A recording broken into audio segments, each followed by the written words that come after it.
no vas a encontrar nunca esta condición, porque estás diciendo que este valor es diferente de 0. Le estás diciendo que es diferente de 0 y que f de x es igual a 0. Entonces, si f de x es igual a 0, esto pues solo podría ser negativo, porque 0 por algo, 0. Menos todo esto, entonces tendría que ser negativo. Y si es negativo, es un punto silla. Ok, gracias. Ok, entonces, eso sería, si f de x es 0, es punto silla, no hay de otra. Ahora, con ya les decía yo aquí, todos positivos, H1 positivo, H2 positivo, etcétera, hasta llegar al HN positivo. Esto representa mínimo. En los determinantes, sí, alternan signos empezando con menos, más, más, etcétera, hasta llegar a la HN, que ya no sé ni qué le tocaría, pero bueno, esto sería un máximo. Signos alternados, empezando con un signo menos para el primer subdeterminante. Cualquier otra combinación, siendo que H1, H2 y H3 son diferentes de 0, representaría puntosillo. Cualquier otra combinación representa puntosilla, representa un puntosilla o mini máximo. Ajá. Siempre y cuando para todos, siempre y que se cumpla H1, H2, H3, H4, bueno, hasta HN, todos deben ser diferentes de 0. Entonces, esta sería la manera de concluir con el método de los subdeterminantes. Con el método de los valores característicos, tomamos a la matriz hessiana, la evaluamos en cada uno de los puntos. Al evaluarla en el primero, le voy a restar a esta matriz un escalar lambda que le llamamos valor característico, un número real, que multiplica a la matriz identidad.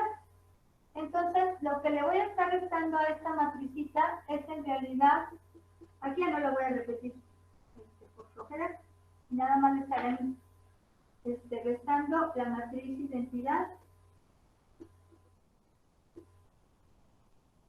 multiplicada por ese lambda.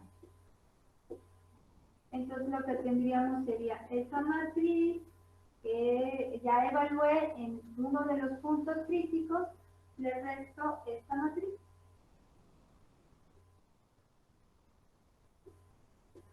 Y ya que resto dicha matriz a la matriz hessiana evaluada en un punto crítico, se obtiene una matriz diferente, la matriz de la diferencia de todos estos elementos, y obtienen el determinante. El determinante de esa matriz los va a llevar a obtener un polinomio de lambda, de orden n, en donde n vuelve a ser el número de variables independientes de la función. Entonces estaría hablando de un polinomio de esta forma: a la n, lambda a la n, más a n menos 1, lambda a la n menos 1, y así sucesivamente hasta llegar a la 1, de lambda a la 1, más el término independiente a 0, y este entonces sería mi polinomio. Con respecto a lambda, el orden es n. Si tienen 3 variables independientes, lambda estaría elevada a la tercera potencia. Si tienen 4, lambda a la cuarta. Ahora, este método consiste en saber o conocer los signos de las raíces que satisfacen al polinomio.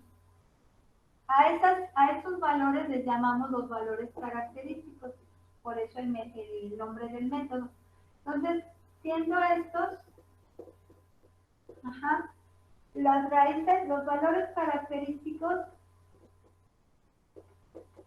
y ahí en el video viene pues la demostración de esto y por qué valores característicos, etcétera, característicos. Los valores característicos son las raíces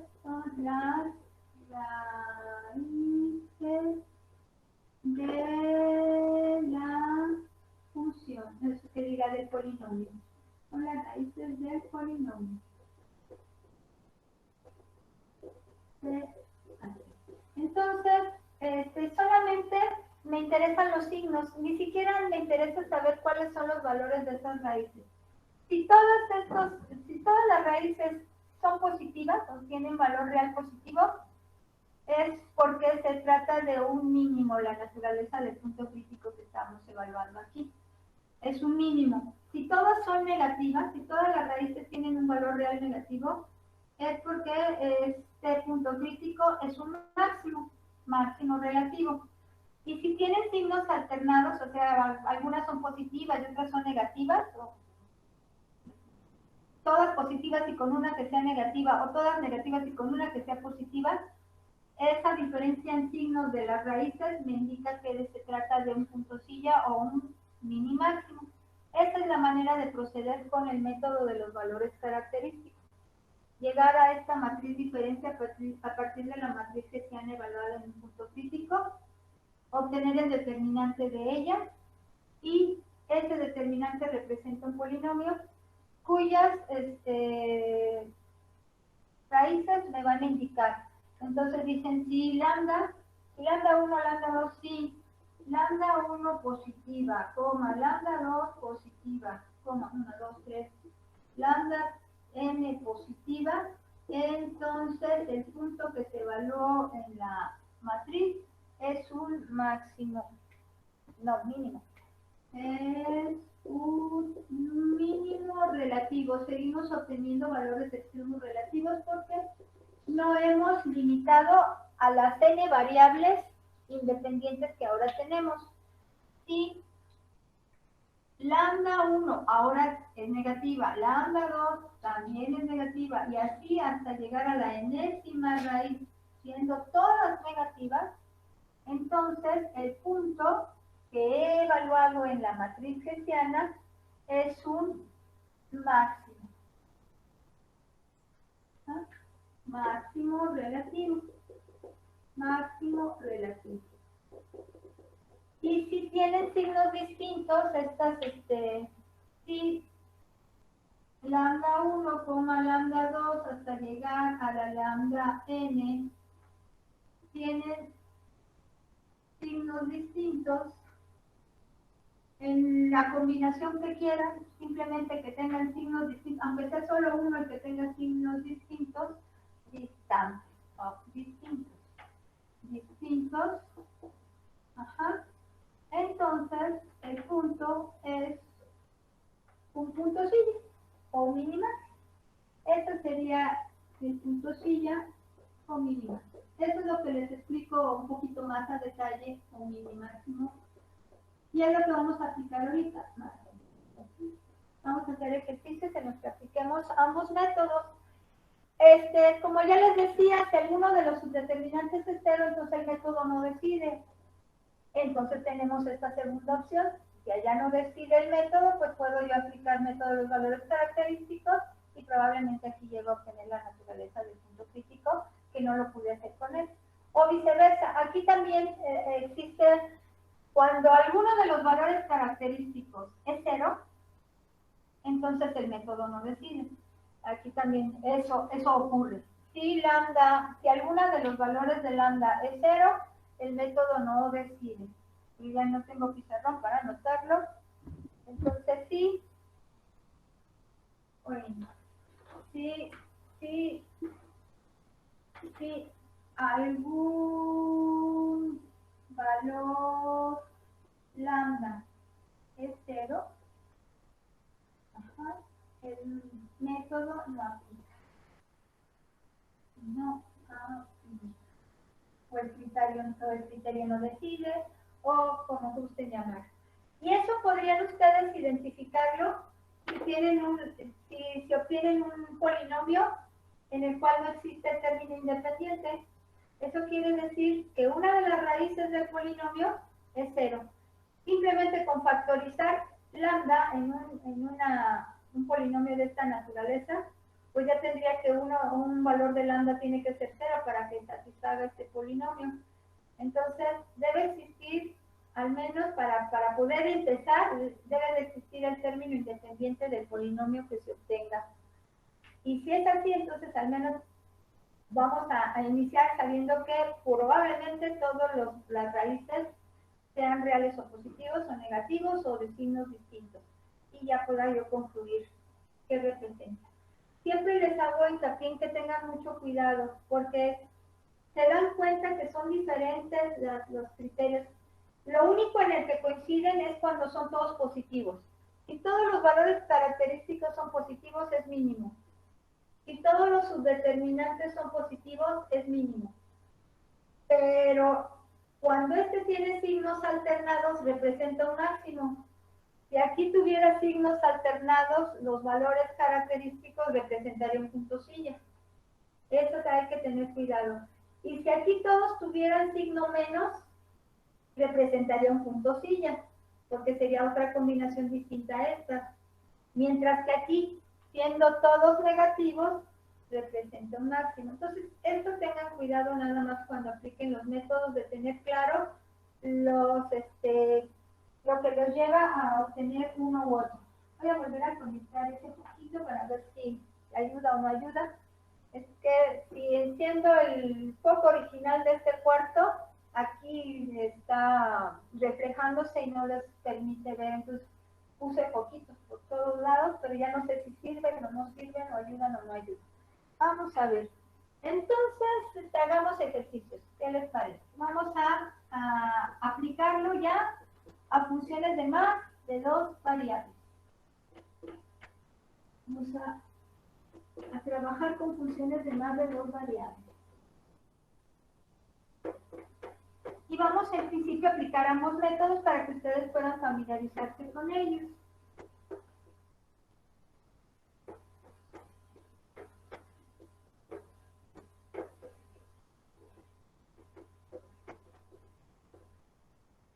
Sí hay una diferencia entre esta cámara que utilizo para las clases síncronas con el teléfono, que es el que utilizo para las clases asíncronas.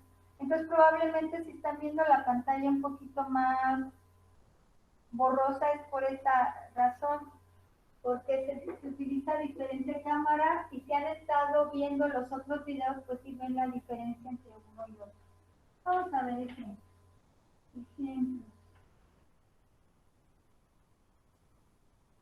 Y tenemos entonces el primero, dice, déjenme, aquí lo vamos a copiar.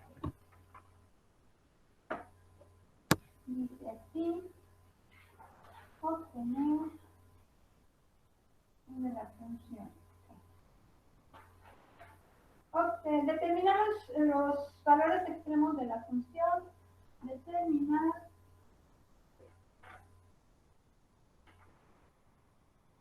los valores extremos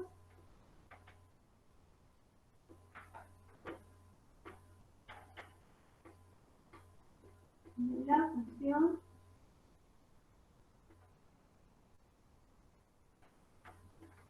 y la función es la siguiente. U igual a x cuadrada más y cuadrada más z cuadrada más x menos 2z. Determinar los valores extremos de la función y su naturaleza. Entonces, y su naturaleza. Que si son máximos, que si son mínimos, o en dado caso podrían ser también puntos sí. Ya tenemos entonces funciones de más de 2 variables. Y obviamente como son 3, las variables independientes x, y, z y u, en este caso representaría nuestra variable dependiente, pues estaríamos hablando de una representación gráfica en 4 dimensiones que no se tiene, vamos, ya no vamos a estar trabajando la representación gráfica en más de 3 dimensiones.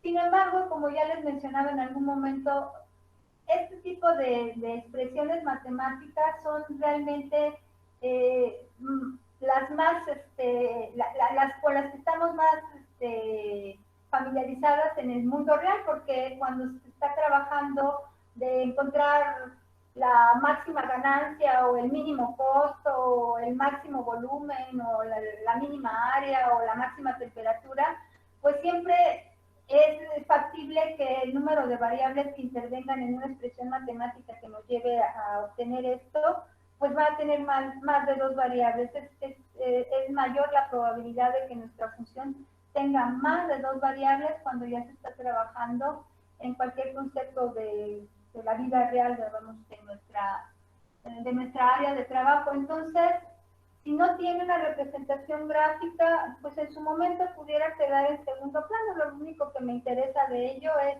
que pueda yo optimizar la función y llegar a obtener la máxima ganancia aplicando estos métodos, o el mínimo costo.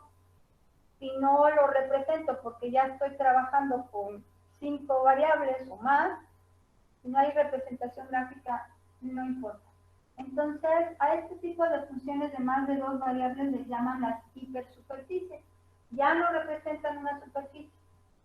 Por eso es que se les conoce como hipersuperficie, con un número mayor de variables independientes a 2.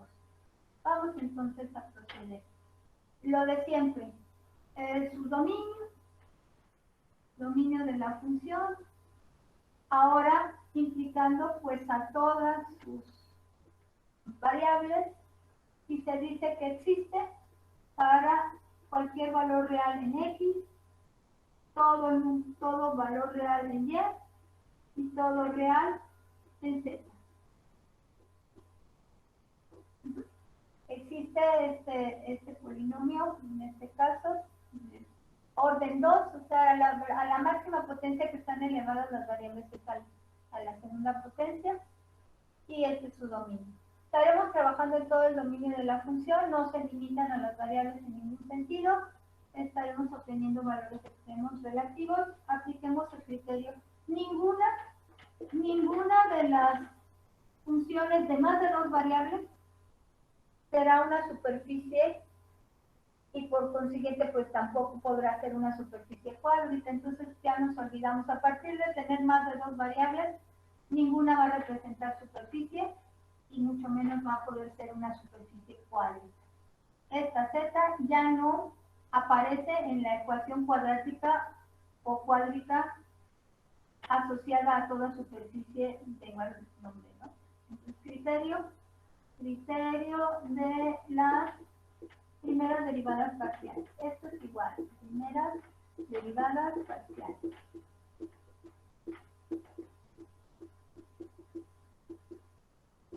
Vamos a obtener las primeras derivadas parciales. ¿Cuántas van a ser? Pues n igual al número de variables con las que se está trabajando. Estamos trabajando con 3 variables independientes. Este también va a ser el número de derivadas parciales de primer orden.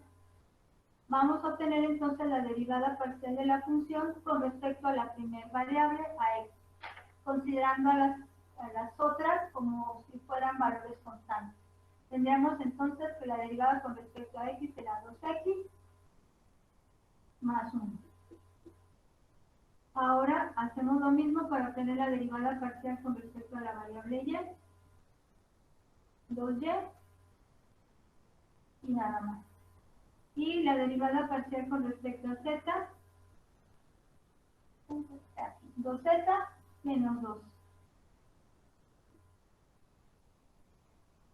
Esto sería entonces nuestras derivadas parciales. Ya en algo que no puede tener una representación gráfica, pues es difícil decir que sigue representando las pendientes de rectas tangentes a algo que ahora llamamos hipersuperficie. Sin embargo, el concepto sigue aplicando. Entonces, igualar a 0 todas estas derivadas de primer orden. Y con ello obtener un sistema de ecuaciones. Seguimos haciendo lo mismo, el mismo procedimiento que hemos aplicado hasta el momento. Si pueden factorizar alguna de estas expresiones, háganlo, porque esto simplifica de alguna manera la solución del sistema de ecuaciones, o pueden visualizar mejor el elemento que satisface dicha ecuación. Vamos entonces a tener lo siguiente. 2x más 1 lo igual a 0, esta sería la primera ecuación del sistema. Luego 2y igual a 0, esta sería la segunda ecuación del sistema. Y 2 factorizo ese 2 menos 2 por z, menos 2 por menos 1 menos 2. Esto sería la tercera ecuación del sistema que se obtiene. Parto de una ecuación donde las variables están elevadas a lo mucho a la segunda potencia. Las primeras derivadas pues son todas ecuaciones lineales, todas están elevadas a la primera potencia. Este sistema de ecuaciones lineales pues tiene una única solución, un valor para x, un valor para y y un valor para z, lo resuelven y llegamos entonces a un único punto, solución. Pues tenemos un sistema de ecuaciones lineales. En cada una de ellas van a encontrar el valor correspondiente en x. Aquí me va a ofrecer el valor de y que satisface y el valor de z. Entonces ya pueden ustedes visualizar el punto que se obtiene de resolver este sistema de ecuaciones. Para la ecuación 1, el valor de x lo despeja, sería 2x igual a menos 1, x igual a menos 1 medio, y ese sería el valor que satisface a la ecuación 1 o que la lleva a 0. Entonces, el punto crítico es menos 1 medio en x.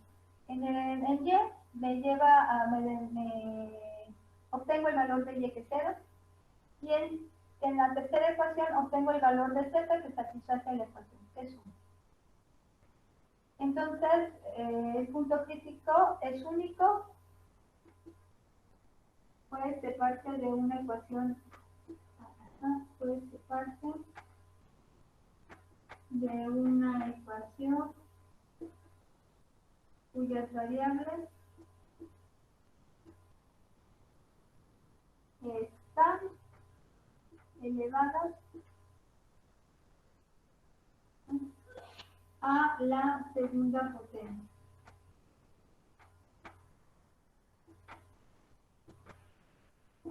Y las primeras derivadas entonces son ecuaciones lineales. ¿Sí? Es único, pues se parte de una ecuación cuyas variables están elevadas a la segunda potencia y se resuelve un sistema y se resuelve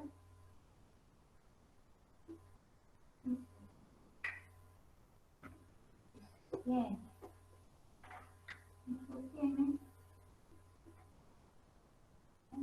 un sistema de ecuaciones lineales, un sistema de ecuaciones lineales con las derivadas de primero.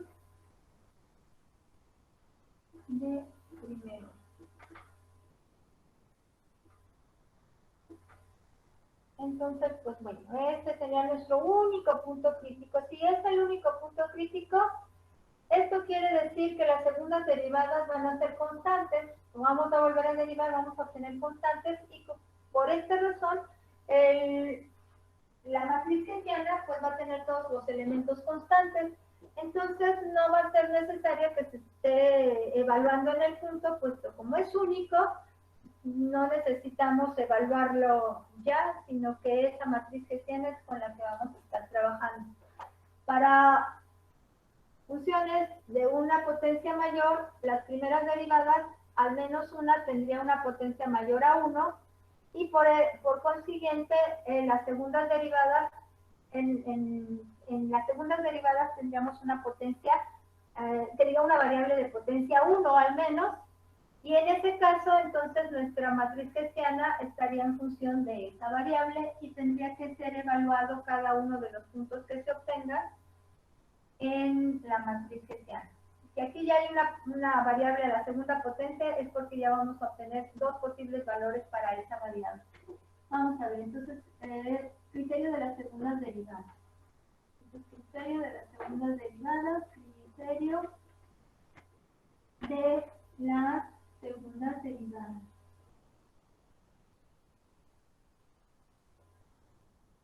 Parciales. Como ya tenemos tres variables, entonces ya vamos a tener 3 al cuadrado número de derivadas de segundo orden. ¿Y quiénes van a ser estas derivadas de segundo orden? Van a ser primero las no mixtas, las que se derivan siempre con respecto a la misma variable.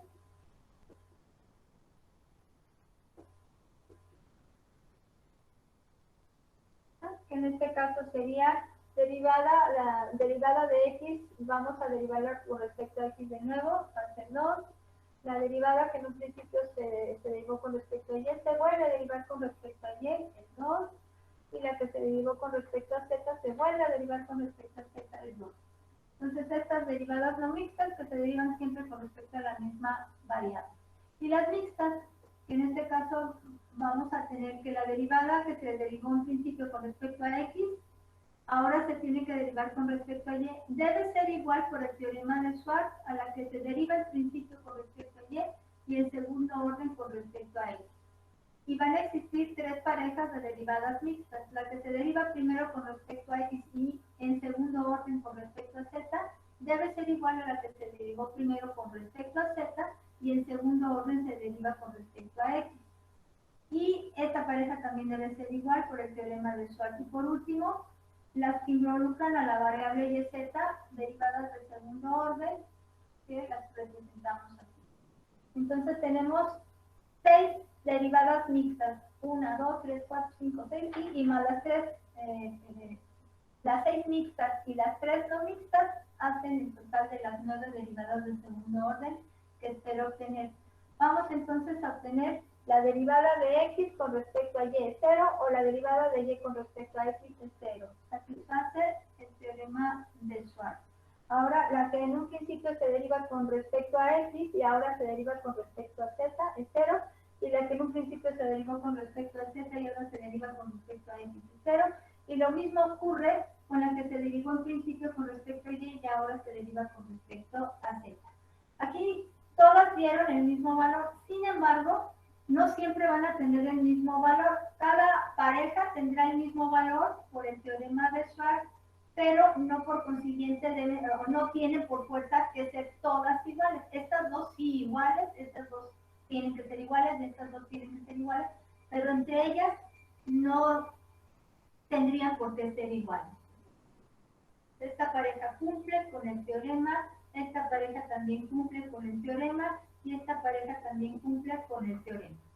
Ya tienen ustedes entonces el valor de las segundas derivadas, ya pueden formar a la matriz hessiana, y ya sabíamos que en este caso va a ser toda con elementos constantes, y en este la obtenemos de esta manera, será una matriz de 3 por 3, donde esos 9 elementos la conforman. El primero tendrá que ser el f de xx, f de xy y f de xz. Luego el segundo renglón será f de yx, f de yy y f de yz. Luego en el tercer renglón fz, fz de x, fz de x, fzy y fzz. Una matriz con elementos constantes de orden n por n, simétrica y cuadrada. Ok, perfecto. Entonces vamos a proceder.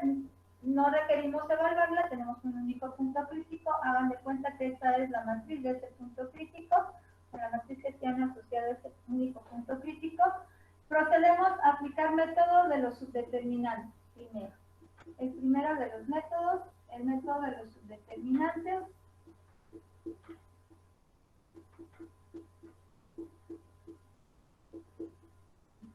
Para poder obtener la naturaleza de este punto crítico. Vamos a ver qué representa. Aquí en este caso, la primer matriz es el primer elemento La primer submatriz es el primer elemento de la matriz. El segundo sería para una matriz de 2 por 2. Vamos a ver qué subdeterminante tiene. Y el tercero tendría para una matriz de 3 por 2. Entonces tendríamos lo siguiente. Aquí sería H1 va a ser igual a 2. H subíndice 2, el segundo subdeterminante será esto por esto menos esto por esto, 4. Y H3 será, entonces, por cofactores, ustedes tendrían nada más que multiplicarse 2, 2 por 4, 2 por 2, 4, 4 por 2, 8, y esto es 0. En este caso todo es 0, y en este caso todo es 0, entonces nada más nos quedamos con esto. Todos los subdeterminantes son positivos, esto está representando un mínimo. Entonces, todos los subdeterminantes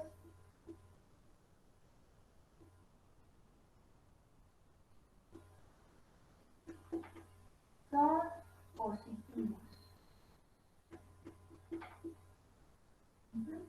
El punto crítico representa un relativo, un mínimo relativo. Entonces, debemos llegar al mismo resultado aplicando el método de los valores característicos. Mínimo relativo. Vamos entonces ahora a aplicar el método de los valores característicos. Entonces aquí, bueno,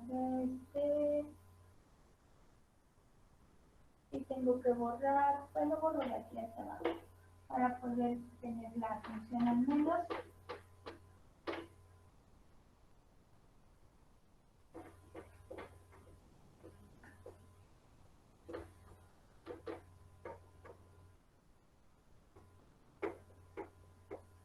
Bueno, entonces miren, lo siguiente es aplicar el método de los valores característicos. Entonces, método de los valores característicos.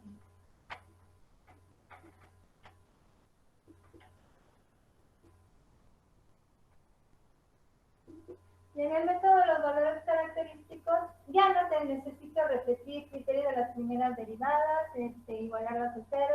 Ya conozco el punto crítico, que lo acabo de borrar. Era menos 1/2,0,1, si no mal recuerdo. Era z menos 1, si era 1. Ok. Entonces, partimos de la matriz hessiana. Partimos de la matriz hessiana y esta eran, sí, solamente tenía valores en la diagonal principal. Y esto es cuando una matriz hessiana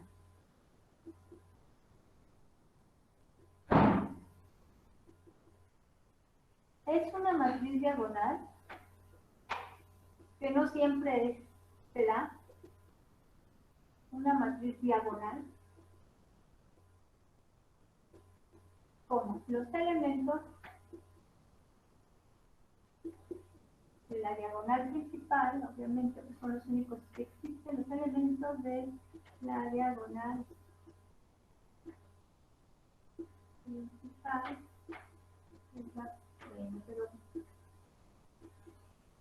son los valores característicos.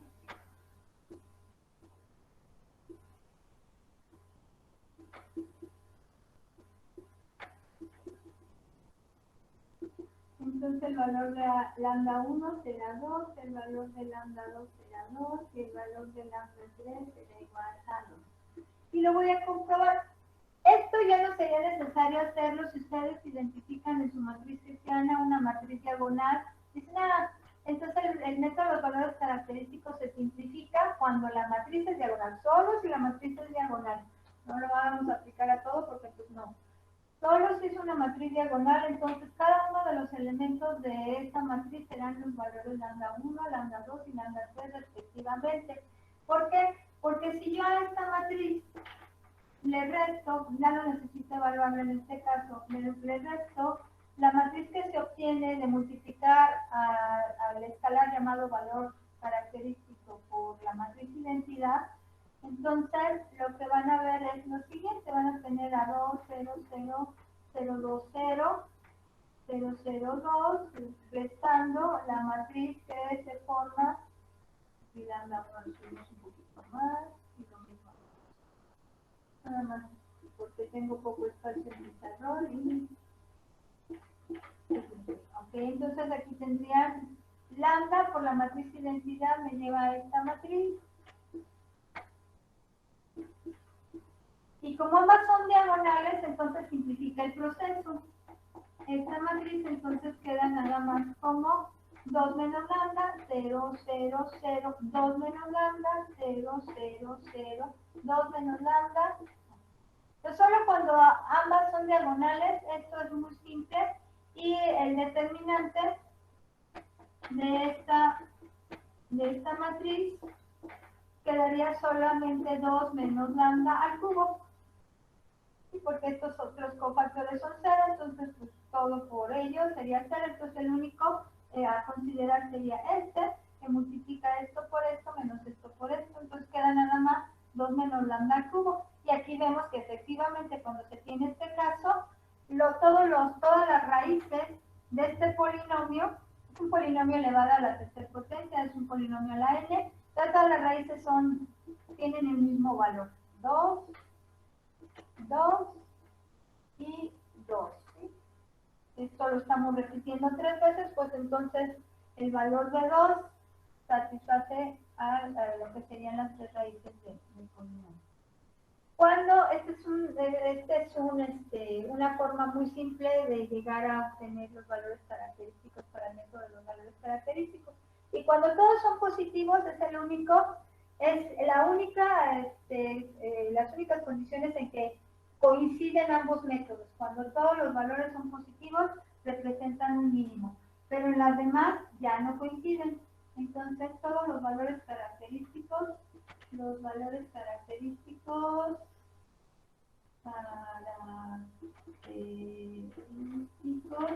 son positivos. ¿No? Entonces, el 0 representa un mínimo. Hace un momento llegamos a la misma conclusión con el otro método.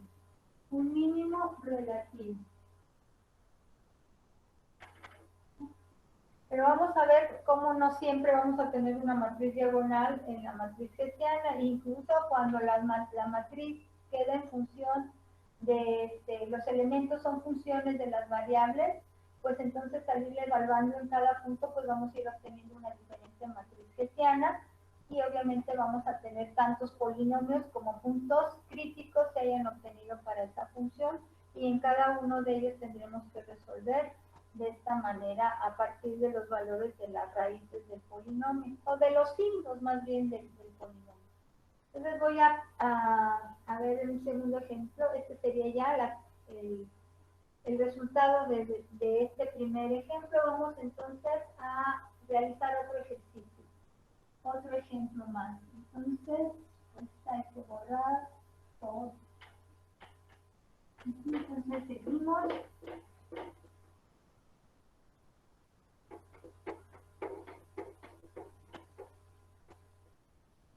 Algo que van a encontrar también en estos videos que les menciono, el que enumeré como el 12 y el 13, clase 12 y clase 13, enunciamos la regla de los signos de Descartes que nos permite saber cuántas raíces de un polinomio son reales positivas y cuántas raíces de un polinomio dado son reales negativas. Eso es lo único que les indica la regla de los signos de Descartes. Y en realidad es lo único que deseamos conocer cuando aplicamos el método de los valores característicos.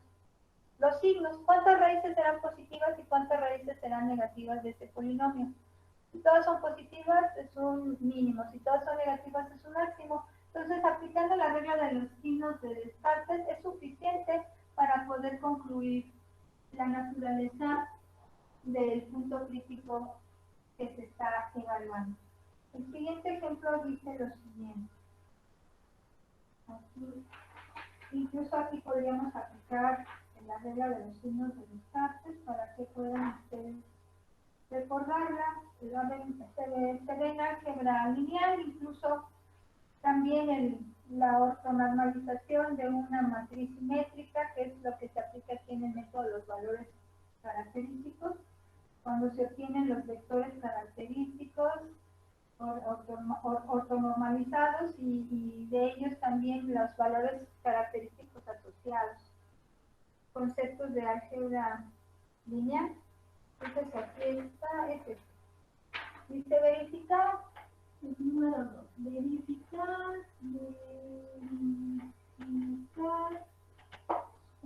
que el campo escalar o función escalar, que el campo escalar,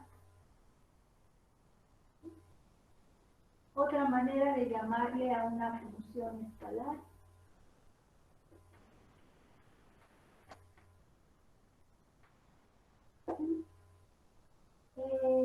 y nos da la función escalar de esta forma. Una función de 3 variables, donde las variables son x a la cuarta más y a la cuarta más z a la cuarta menos 4 por x por y por z. Tiene un punto crítico,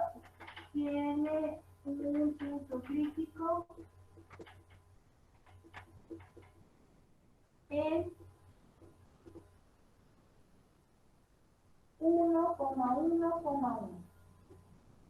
Valores para las variables independientes.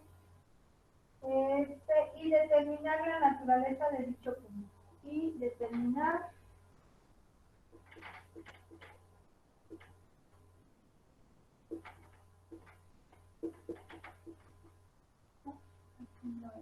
la naturaleza de dicho punto y comprobar que es punto crítico.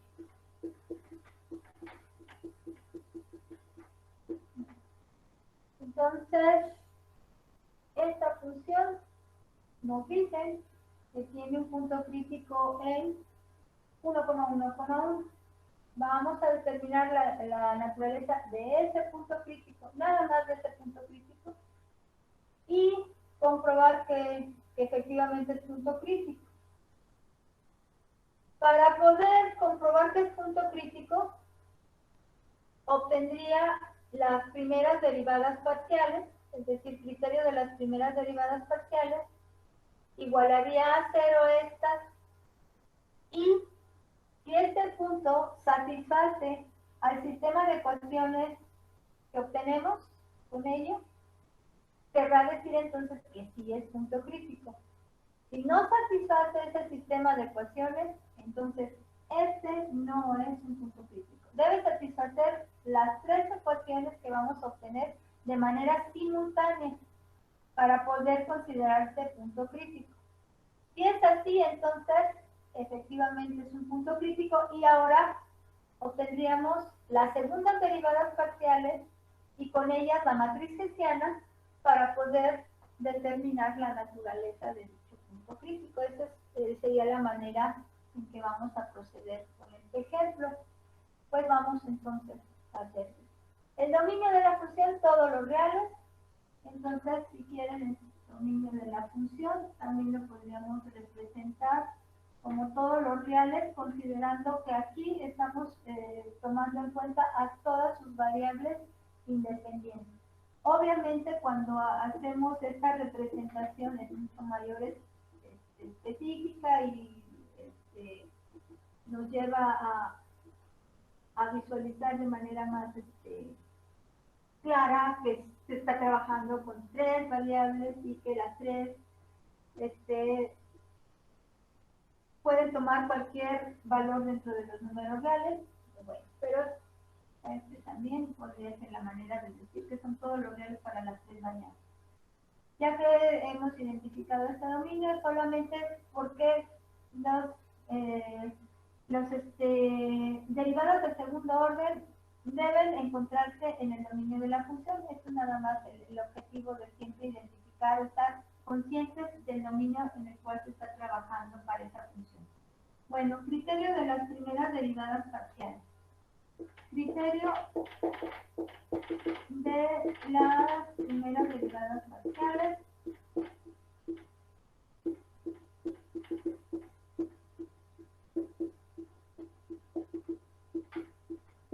Y tenemos n igual a, de nuevo, 3. Entonces, estas son. La primera derivada con respecto a x sería 4x al cubo menos 4yz. La derivada con respecto a y va a ser 4y al cubo. Esto lo tomo como constante y aquí quedaría menos 4xz. Y por último, la derivada parcial con respecto a la variable z sería 4z al cubo menos 4xy. Aquí están las cuatro derivadas parciales de primer orden. Si la función estaba elevada, las variables a lo mucho estaban elevadas a la cuarta potencia, pues obtengo derivadas de primer orden elevadas a la tercera potencia o al cubo.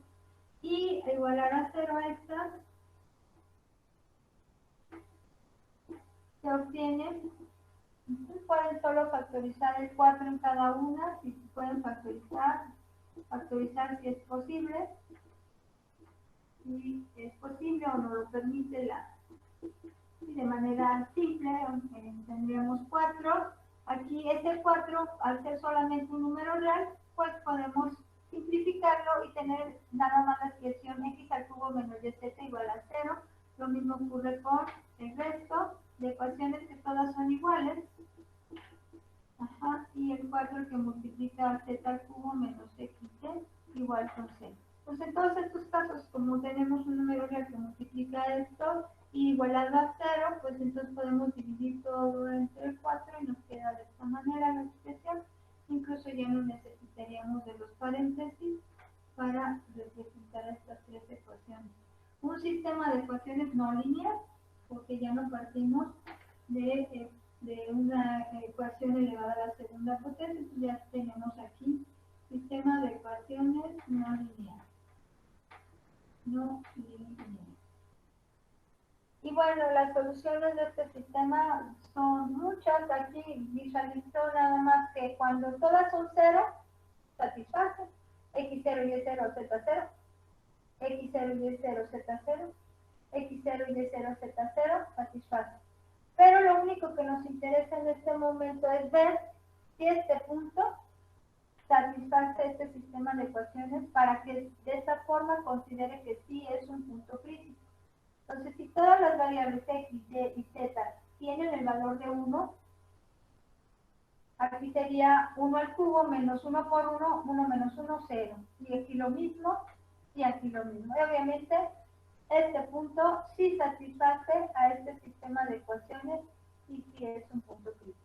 Entonces, como P subíndice 1 satisface al sistema de ecuaciones, sí es un punto crítico.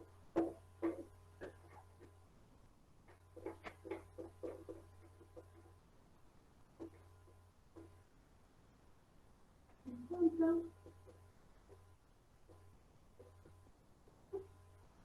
1,1,1 satisface al sistema de ecuaciones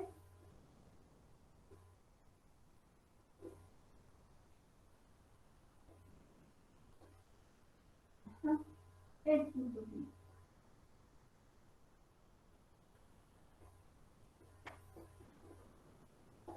Entonces, ya tenemos que efectivamente hemos comprobado que es un punto crítico.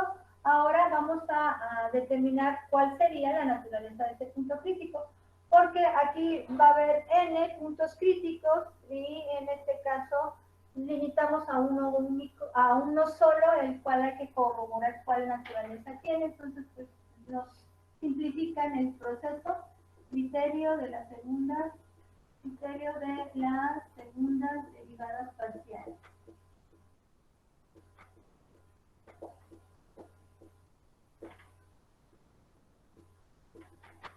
Y espero de nuevo las 9 derivadas del segundo orden, como hasta el momento. Volvemos a tener 3 variables independientes, pues entonces pueden ser 9 las derivadas del segundo orden. Las no mixtas, que ya no van a ser constantes esta vez, porque todas las derivadas del segundo orden, pues al menos las vamos a obtener con una función elevada a la segunda potencia, y las derivadas mixtas, que deben de cumplir con el teorema de Schwarz, estas dos deben ser iguales, estas dos deben ser iguales, y estas dos deben ser iguales. Entonces, 3 parejas de derivadas mixtas que satisfacen el teorema de Schwarz. Entonces tendríamos para cada una de ellas, vamos a ver qué obtenemos. Las no mixtas. La que fue derivada en primer orden con respecto a x, la volvemos a derivar con respecto a x. 12x al cuadrado. Y lo mismo va a ocurrir con la que fue derivada con respecto a y, la volvemos a derivar con respecto a y, 12y al cuadrado. Porque como son iguales, aquí tendríamos 12z al cuadrado. Listo. Las primeras derivadas son las que me permiten llegar a las segundas derivadas. Ya que las tengo, ahora vamos a obtener las mixtas. La derivada que en un principio fue derivada con respecto a x, ahora derivémosla con respecto a y, menos 4z. Y nada más corroboramos que si efectivamente la que en un principio fue derivada con respecto a y, ahora se deriva con respecto a x, menos 4z. Obtengamos ahora la derivada que en un principio se derivó con respecto a x y ahora se deriva con respecto a z, menos 4y. Que debe ser la misma que al derivar con respecto a z, ahora la derivamos con respecto a x, menos 4y. Y por último, esta derivada con respecto a y se deriva ahora con respecto a z, menos 4x, que debe ser la misma que esta derivada ahora con respecto a y, menos 4x. Perfecto, entonces todas cumplen con el teorema de Schwarz y vamos entonces, cumplen con Schwarz. Aquí lo repito n veces porque voy a volver a utilizar este teorema más adelante en el tema 4 y espero que entonces todavía lo recuerden, el teorema de Schwarz. Entonces vamos a ver. Este criterio de las segundas derivadas, ya obtuve todas las segundas derivadas, con ellas la matriz hessiana. Vamos a formar nuestra matriz hessiana con los valores de las segundas derivadas. Entonces voy a obtener la matriz hessiana. Por último lo recordamos como esta x, y x, z, para tener presente cómo formarla. Y z, y x, z, x, z, y, z, z. Esta sería la forma de ordenar los elementos de esta matriz hessiana. Y vamos entonces a decir que la matriz hessiana va a quedar 12x cuadrada, luego menos 4z, luego menos 4y. En la diagonal principal deben de estar los elementos que forman las derivadas no mixtas y debe ser simétrico. Entonces, y aquí menos 4x y aquí menos 4x. Ya tenemos entonces la derivada, la matriz hessiana, conformada con las derivadas del segundo orden. No es una matriz cuyos elementos sean constantes, porque tenemos n puntos críticos que satisfacen estas ecuaciones, entonces para cada uno de ellos voy a obtener una matriz evaluada en esto. Entonces vamos a ver. Necesito evaluarla en el punto crítico que me están proporcionando. Entonces, evaluar la matriz, evaluar H, ya con eso ya sabemos de qué estamos hablando, en el punto crítico.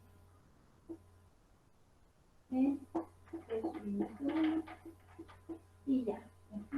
Entonces, pues lo tenemos y tendríamos que H va a ser igual a evaluarla, bueno, H evaluada en este punto será 12x cuadrado. El punto tiene x1, y1 y z1, entonces va a ser muy fácil de evaluarla en el punto.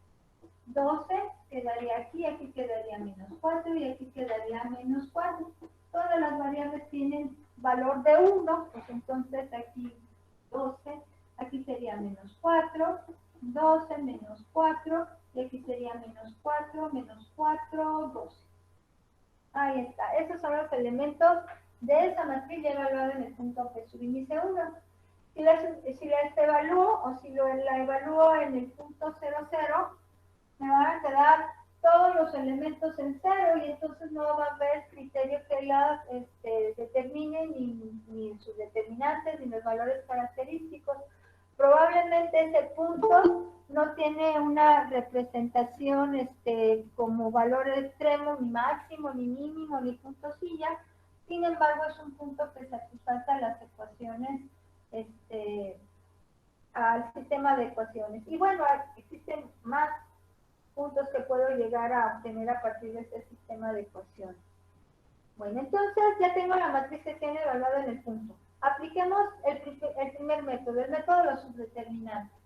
Entonces vamos a aplicar el método de los subdeterminantes y luego el de los valores característicos.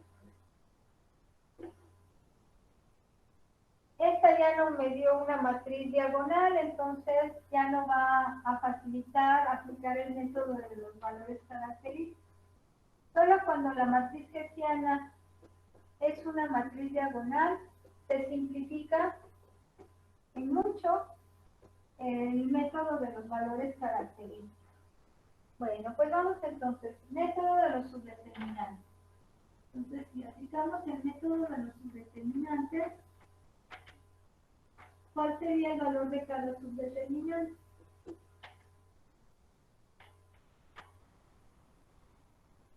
Ahí está. Entonces, apliquemos el método de los subdeterminantes. Este sería el valor del primer subdeterminante, el elemento 1, 1. Luego el valor del segundo subdeterminante, ahí está. Y el tercer subdeterminante sería este. Entonces, vamos a ver. Tendríamos que el método de los subdeterminantes, obtenemos el primer subdeterminante, tiene el valor de 12, el segundo subdeterminante tendría el valor de 12 por 12, 144, menos 16. Entonces 144 menos 16 sería 128. Y en este caso, el tercer subdeterminante ahí ya no está nada fácil, bueno, no que no sea fácil, sino nada, está un poco laborioso, así es mejor decirlo así. 12, 12, el primer cofactor puede ser, aquí no nos sirve de nada cambiar renglones, creo que quedamos en lo mismo, entonces 12 por 12 menos 12 por 12 menos 16, que es menos 4 por menos 4. Entonces menos 16 aquí y luego el segundo cofactor. Cambien el signo por ir alternando signos, que sería más 4. En este caso, esto por esto, menos 4 por 12. Esto por esto, menos 16. Y que sería menos 4 por menos 4, 16, pues menos 16. Y por último, para el tercero de los cofactores, aquí ya es el signo lo respetamos porque es 4 y aquí entonces sería esto por esto, 16, menos esto por esto, que sería 48. menos 48, es 16, menos 48.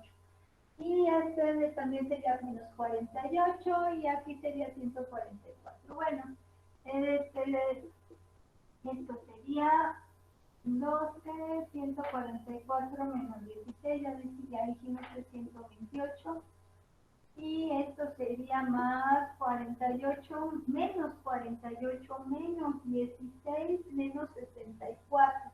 4 por 64, negativo. Entonces puedo sacar el signo hacia afuera. Y luego aquí sería menos 4 también por 64. Ajá, entonces esto sería, aquí incluso tendríamos 12, 128, menos 4, 8, menos 4 y menos 4 tienen el mismo factor, entonces menos 8, 4 y 4 son 8, 4 y 4 son 8, 64, y aquí pueden ustedes factorizar 12 por 2 y por 64, porque 64 es la mitad de 128, y aquí menos 8, 64. Van a hacer estas multiplicaciones grandototas, aquí sería 24. El factor común es 64, 64 en ambos términos, aquí multiplicaría el 24 y menos 8. Y aquí ya simplificamos esto y ya nada más nos queda multiplicar por 16. Ya nada más es una multiplicación. Entonces aquí sería, no tengo calculadora, pero creo que ya aquí la tenemos, es 1024. 1024.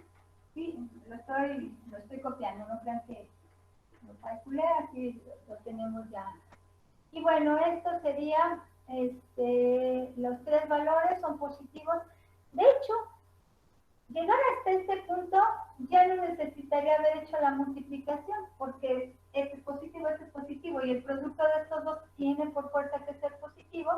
Entonces, aquí ya podría yo haber concluido que los tres valores son positivos y ya no necesito resolver este producto. Entonces, todos los subdeterminantes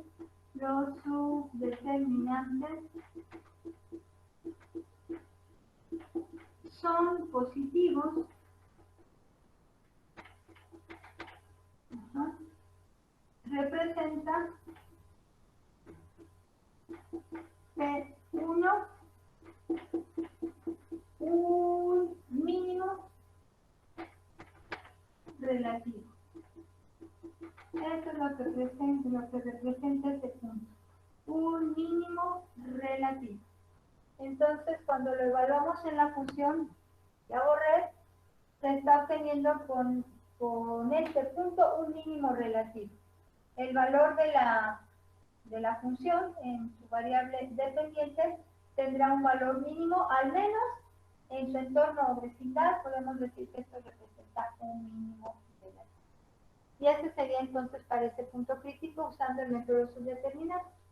Usando el método de los valores característicos, vamos a obtener lo siguiente. La matriz la acabo de borrar y bueno, ya aquí todos negativos, menos 4 y solamente la diagonal en 12. Ok, todos los valores negativos en menos 4 y solo las diagonales son 12. Entonces, para el método de los valores característicos, se obtienen las primeras derivadas, se igualan a 0, se resuelve, se obtienen puntos críticos, se obtienen las segundas derivadas, se llega a la matriz hessiana, se evalúa esta en el punto, en este caso en el punto de subíndice 1, y se obtuvo esta matricita. Esta es 12 menos 4, 12 menos 4, menos 4, menos 4, 12, menos 4, menos 4, menos 4 y 12. Esta es la matricita ya evaluada en el punto. Entonces apliquemos el método de los valores característicos. Método de los valores característicos. característicos. Ajá. Entonces, en el método de los valores característicos, lo que vamos a hacer es restarle a esta matriz, la matriz diagonal, o la matriz que se obtiene con la identidad multiplicada por un valor característico. ¿No? Con esto. Entonces tendríamos esa matriz, es la siguiente. Sería 12 menos lambda, que sería el primer elemento de esta matriz. Solamente existen valores lambda en su diagonal. Y luego aquí quedaría menos 4 y aquí quedaría menos 4. Luego aquí menos 4 y luego este 12 menos lambda. Y acá queda menos 4, aquí queda menos 4 y el último elemento sería 12 menos lambda. Ahí. Entonces se obtiene con ella, pues el determinante de esta matriz es un polinomio. Determinante de la matriz H es índice 1 menos. Va a ser el polinomio siguiente. Entonces aquí tendríamos 12 menos lambda, algo muy similar a lo que hicimos aquí. 12 menos lambda, el primer cofactor que multiplica a 12 menos lambda al cuadrado menos 16. Luego sería más 4, porque le cambio el signo, porque estamos alternando los signos para obtención de este determinante. Sería menos 4, esto por esto, menos 16. 12 menos lambda menos 16. Aquí. Ajá. Entonces ya tenemos aquí más 4, esto por esto, menos 16. Y por último, menos 4, que multiplica a 16 menos, por menos a más, 12 menos lambda. Y bueno, aquí como verán ustedes, pues es un proceso algo ahí laborioso. Esto es lo que tiene más que nada, no tiene un gran grado de dificultad, lo que tiene es que es un poco laborioso. Y este sería entonces más lambda cuadrada menos 16. Y en este caso tendríamos algo muy similar. No, más 4, aquí sería menos 48, más 4 lambda, menos 16, y ahí por último menos 4 por 16 más 48 menos 4 lambda. Ajá. Y esto entonces es igual a 12 menos lambda, bueno, aquí sería lambda cuadrado menos 24 lambda, 144 menos 16, recuerden repetir el valor que ya hace un momento calculamos, y aquí sería menos 48 menos 16 son 64, entonces aquí tienen menos 64 más 4 lambda, y aquí tendría lo mismo, 64, aquí sería menos 4, 64 menos 4 lambda. Y entonces estos no son de signos contrarios, entonces no se van a poder simplificar, no, se van a sumar.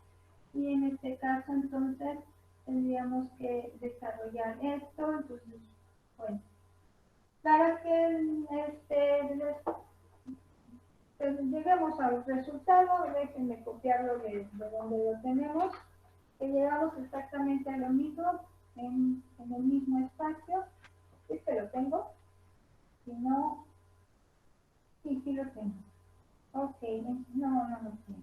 Ah, sí, es menos lambda al cubo, y aquí ya va 36 lambda cuadrada menos 384 lambda más 1024. Así. Ese sería el polinomio que se obtiene con el método de los valores característicos usando el determinante de esta matriz. Y ya aquí, si bien necesito saber cuáles son las raíces reales positivas y cuáles son raíces reales negativas, apliquemos la regla del signo de descargo. La explico en los videos que les digo subí apenas, pero aquí es de la siguiente, si ustedes la recuerdan es El número de raíces reales de este polinomio, que siempre lo ordenamos de mayor a menor grado y que verificamos que exista un término independiente, porque si no existiera este, quiere decir que una de las lambdas es igual a 0, uno de los valores característicos es igual a 0, o una de las raíces es igual a 0 de este polinomio, pero no es así, existe nuestro término independiente, entonces ya está en orden. Contemos el número de cambios de signo, ¿sí?, que se dan en la secuencia de los coeficientes del polinomio. Y ese es el número de raíces reales positivas de este polinomio, aplicando la regla de los signos de Descartes. Entonces aquí, por ejemplo, allí hay un cambio de signo, pasa de menos a más. Aquí hay otro cambio de signo, pasa de más a menos. Aquí hay otro cambio de signo. Entonces tenemos 3 cambios de signo que representan 3 raíces reales positivas. Raíces reales positivas.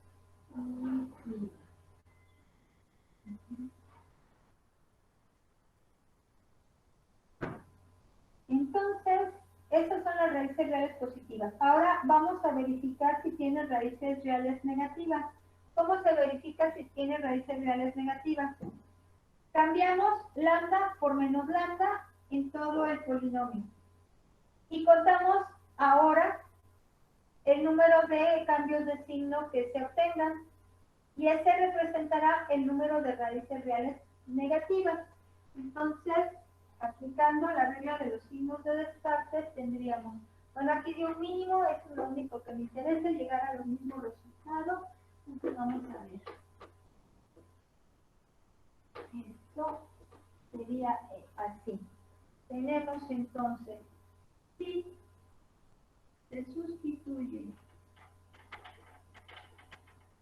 lambda por menos lambda en el polinomio,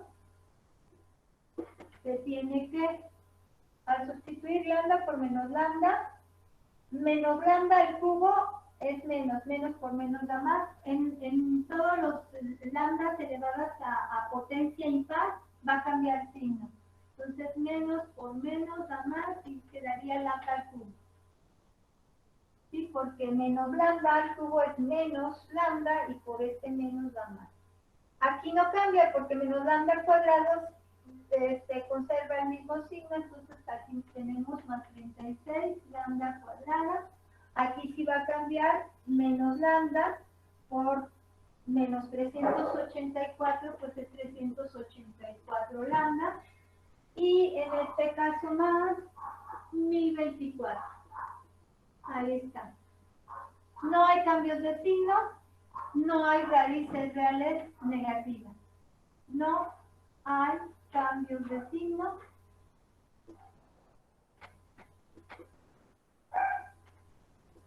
No existen raíces reales negativas. Raíces reales negativas. Todas las raíces son positivas, entonces si todas las raíces son positivas, eso quiere decir que el punto crítico P subíndice 1 es un punto mínimo, es un mínimo relativo. Si lambda 1, lambda 2 y lambda 3 son positivos,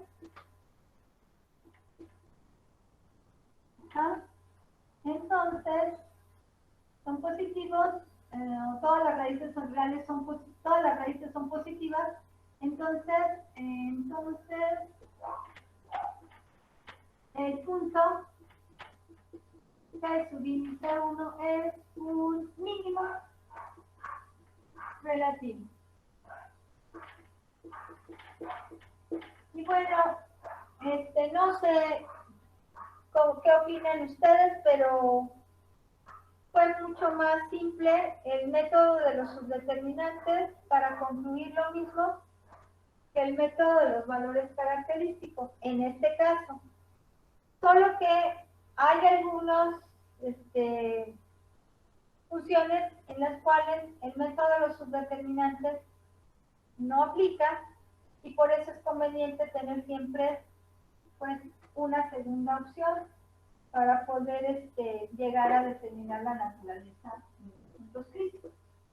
Pero si no se nos pide un método en específico, ustedes pueden elegir cualquiera de los dos para obtener la naturaleza de un punto crítico.